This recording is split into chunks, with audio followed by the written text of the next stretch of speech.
Welcome, everybody, to Two Sides and Many Truths. Today, Lashika and I are talking about so many things, mainly what's next for you. Lashika came up with a theme that she used. 2025 is all about thrive. So, how will you thrive in 2025? Listen to this podcast and listen to some ideas that we might share with you, and we'll see you at the end. What's top of mind for me is thinking about what's next. I'm talking about beyond the election. I'm talking about just as a human being, as a person, what is next specifically for me? What is next for my family, for the communities that I serve? So that's where I've been thinking about, where I've been spending a lot of time. Um, so I think now, considering we are in November, and I know that a lot of times, well, I know for me in the past, I would a lot of times wait until the top of the year to start thinking about or to start documenting, those things that I want to be more intentional about my life over the course of the next year.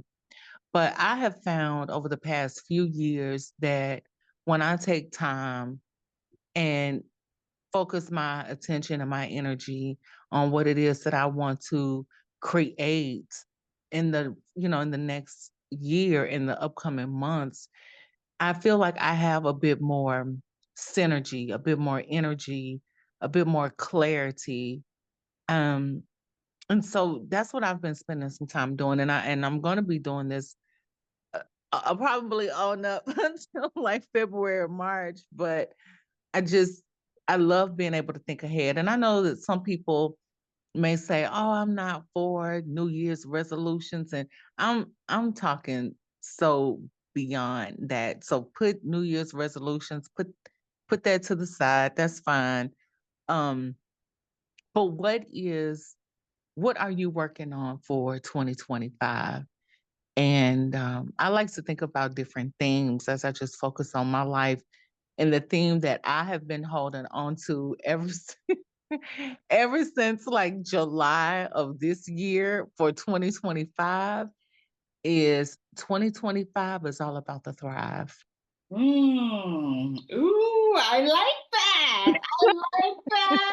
Okay, okay, okay. I'm doing some snaps here. Yes, it's Yeah. all about the thrive because 2024 for me, I spoke and I said that 2024 is it's a golden year because I was thinking of 24K, 24 karat, 24 karat gold. So this is my golden year of opportunity. And so with that in mind, then it's only natural for the following year to be thriving in that goodness, in all of those things, in all of that goldenness, right? So Okay. for me, 25 year to thrive.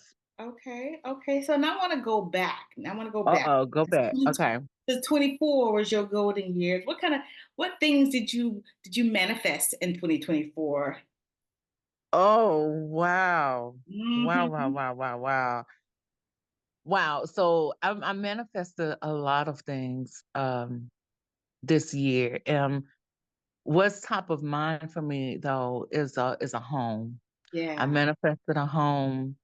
And I think that's really special because as I was manifesting it, as it was coming into fruition, then I just really started thinking about the idea of liberty and being free.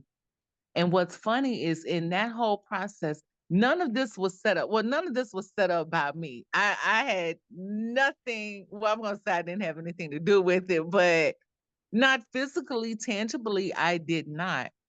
But long story short, what ended up happening was the mortgage company that I ended up going with is it's all about is freedom. That's the name of the the mortgage company. And then the street that I found the house on that we purchased the house at, it's on freedom. and the community is called Liberty. Wow, you can't make that up. You can't No, make you that up. cannot make that up. And like I had absolutely like I did not choose the title company. I did not choose the mortgage company. All of this is just the way that it is. So anyway, long story short, to your initial question, what I manifested a home. Mhm. I've also manifested, I'm gonna say, peace of mind. I think this year was the first year in a very long time where I know for a fact that my level of anxiety and my level of fear has been decreased by significantly. It really has decreased. So that feels really, really good. Really, really good. I can go on and on because it has been a year of manifestation. What Mhm. about you? Because I know you always working on something. And sometimes that's not good. Oh, And sometimes it's not good. Sometimes I feel like I need to slow down, but that's just the way I'm oh, made. You know, that's just the yeah. way I'm made. Well, I too manifested a house, not just one, Right. but two. But I was gonna say, wait a minute. It was no, yes, two homes. Yes, it was like you. It was something like you didn't see it coming. Let me stop because we say we didn't see it coming, but something about your inner man, like I say me, myself, and Yeah, I say yeah. things and my mind be like, when you gonna do that? But I'm saying I'm gonna build a duplex and not knowing that or where the money's gonna come from or how it's gonna be done. The Yeah. duplex is in several states over. How did that happen? But it happened. So we're gonna have that for another whole nother podcast, unless you have Oh, some a others to whole add, nother because other, because that's some that you there are so many nuggets in your journey from going from the idea of having an additional property to actually walking away where there is a tangible building, on land that you own, that people are occupying. Like there's so many nuggets that I have learned and can glean from just, adjacent to your experience. It really, really is phenomenal. mm, well, thank you. So I would say for me, around October every year, I start thinking about my future. I mean, I think about my future all throughout the year, but I'm saying I start thinking about Hmm. something in me starts to bubble up about the new year, like what I'm going to do, how do I want to run my business? Do I want to do the same business? Am I tired of this Yeah. business? Do I want to move on to something new? And I was laying in bed yesterday and I looked over and I saw like five different journals on my nightstand. I was like, why do I have so many journals? Let me go through these and see what each one of them said. So I went through some, and some had very few writing, and some had a lot. And I got one that I had started this manifestation call with a few ladies. I just went on Facebook, or I maybe email people in my contacts and say, hey, I want to do this manifestation call. Do you want to join it? It's for the new year. We're going to hold each other accountable. We're going to meet once a week and we're going to do it. Or we could say it could be for the month. We would decide, but we decided on the call that we would do it once a week. And I said we're going to do it for the whole year. We're going to hold each other accountable. So what you say today, what you want to manifest in the year, we want to see what happens in the new year. And so I wrote down what each person said. And though that call only lasted 3 months because things happen, life happens. I think one person had a death in the family and it just took her energy away. One person just got busy. Just many things that happened, and people just kind of fell off, but we kept in touch with each other on the individual basis. And so people would call me and tell me what happened. So I can tell you that everything that everybody wrote down, or I wrote down what everybody said, it Hmm. happened this year. They Wow. manifested what they said they wanted to do and more. Wow. Yeah, so I I'm gonna love hearing that. yeah, I'm gonna reach out to them and say, hey, this is what you said you're gonna do, and you did it. Congratulations. So I would love for people who are listening today to take the challenge to write down something that you are grateful for in 2024, and then write down all about your thrive in 2025. Yes. Absolutely.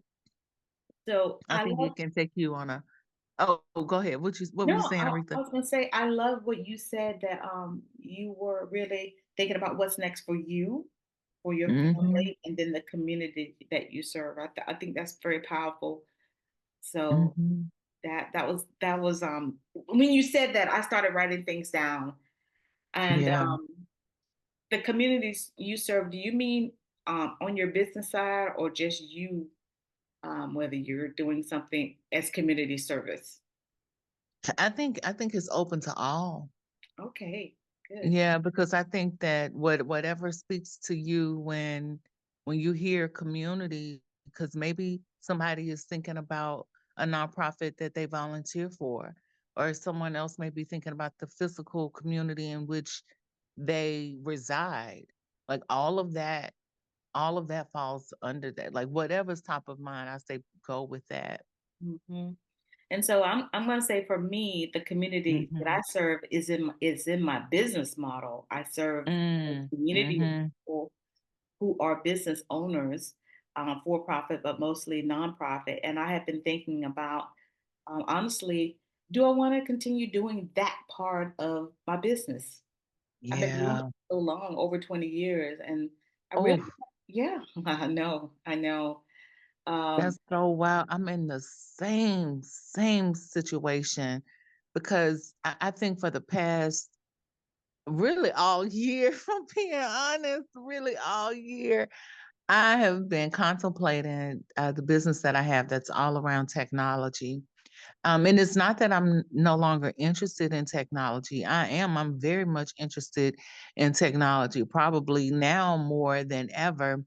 I think that just the capacity to actually run the business side with the technology is what I'm reconsidering possibly, mhm, but it's just a thought process, and I don't know how I'm gonna make a decision or I'm gonna determine which way to go. But that's why these moments are very important. And I always hear entrepreneurs and community leaders to say something like, they don't have time to think about this or that. They don't have time to think about planning next or doing this because they're so busy.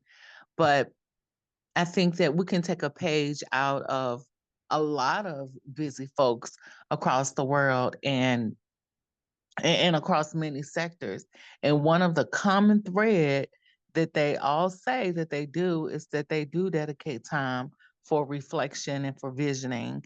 And even if you start out with 5 minutes, 5 minutes a day, that actually adds up, right? So just carve out some time because you deserve it. You are worth that investment mhm. in yourself to take that time to do that and figure those things out. That's so good. That's so good. You just gave me an image of us doing you know how we always jumping on ChatGPT and asking ChatGPT questions, and it's very Yes. helpful. Thank you, ChatGPT, if you're listening. Yeah. But and I know you are. Maybe we should do a podcast on that, and do some prompts and say, because even though I've done the work, Mhm. still thinking about doing what ChatGPT suggested is exhausting. And It why? is. Yeah, and why? Why is that?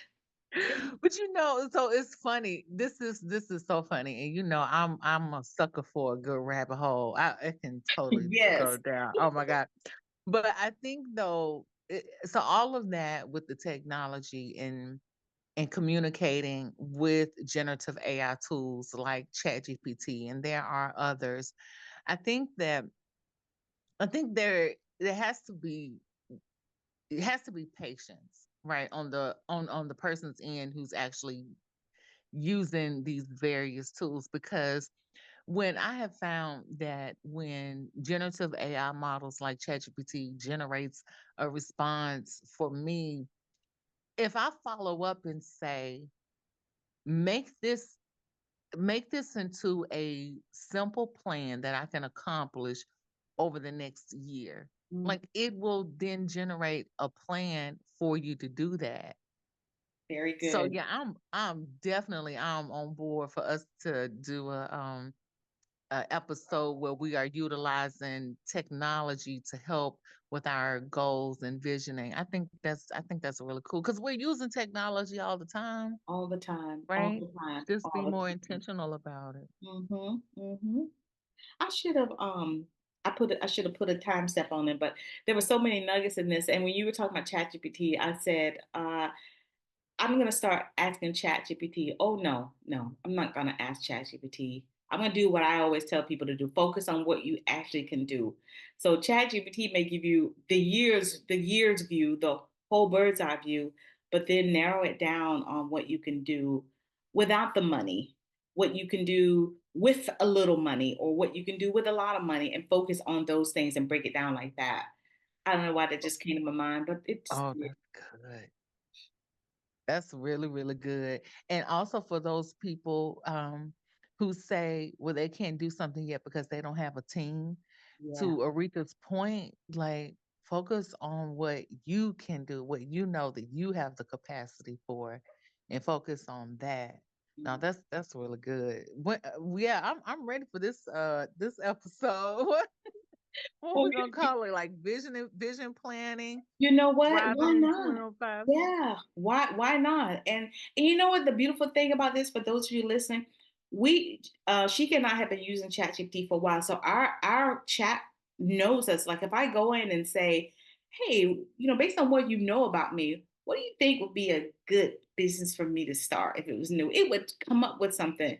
And so I think maybe we should do our vision casting of something live or whatever. And then Yeah. hey, hold each other accountable. Which one are we gonna actually do? Because I know ChatGPT gonna spit out some things, and then I'm just gonna focus on what I actually can do, and not try to be shero, or Yeah. whatever to everybody and do everything. That makes sense. That makes sense. And I think so there's a acronym I came up with a long time ago. It's call. And it stands for these are core areas of love and life, CALL. And for many years I would always say that there are 8 areas that we are called to. There are 8 areas, of our life that require our attention, our love, our dedication, our support, all those things. And so for people who aren't sure where to start, think about what you are those areas in life that you are called to do, and they may consider of education. And when you think about education, think outside of the box of a formal training. And maybe that is something that you would want to do, because maybe it's a workshop that you want to attend, or maybe it's a group that you think that it would help you, along your journey of learning whatever it is that you are attempting to learn and to accomplish. So education. Another area is health and wellness. It can be physical health, it can be mental health, it can be emotional, but your health, that is important. That is a key part of all of our lives, right? Because without it, we are not, right? So health is another category. Another